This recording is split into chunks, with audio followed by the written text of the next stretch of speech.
श्री स्वामी समर्थ। स्वामी द्वारकेतून एकदम अंतर्धान पावले आणि आकाशमार्गी वायुवेगाने निघाले। स्वामींची अति तीक्ष्ण नजर क्षणभर खाली गेली तेव्हा त्यांच्या लक्षात आले की भुऱ्या बुवा आपल्या पादुकांपाशी भक्तिभावाने हात जोडून उभे आहेत। त्यांचे अश्रू आपल्या पादुकांवर पडत आहेत। भुऱ्या बुवांची आपल्या विषयीची अतूट भक्ती पाहून स्वामींचे अंतःकरण भरून आले। स्वामींनी मग नंदनवनातल्या कृष्ण पारिजातकाला गदागदा हलवले आणि काय आश्चर्य!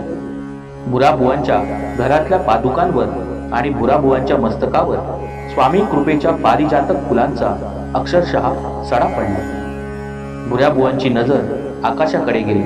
स्वामींनी आपला उजवा हात उचलला आणि तेथूनच भुराबुवांना आशीर्वाद दिला। तिथून स्वामी जे निघाले ते थेट पूर्वस्थानावर म्हणजे गिरनार पर्वतावर एकदम प्रगट झाले। आपले पूर्वीचे प्रिय स्थान पूर्ण ब्रह्मश्री गुरु अत्री नंदन परमहंस रूप धारण करून अवलोकनार्थ पातले। गिरनार पर्वतावर श्री दत्तात्रयांचे वास्तव्य असल्याने तेथे ऋषी मुनींचे, योगी पुरुषांचे, व्रतस्थ तपाचरणी साधू पुरुषांचे वास्तव्य होते। लोकांची खूप वर्दळ होती। दत्तोपासकांची ही भारलेली भूमी, त्यामुळे भक्त लोकांची पर्वतावर वर्दळ होती। स्वामी पर्वतावर निवांत छाया देणाऱ्या एका वृक्षाखाली बसले।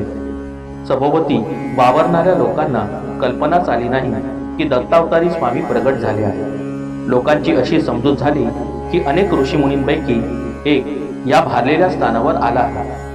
तपाचरण करीत आपले आयुष्य काढायला आणि सिद्धी प्राप्त होते का ते पाहायला आलेला हा एक तापसी आहे।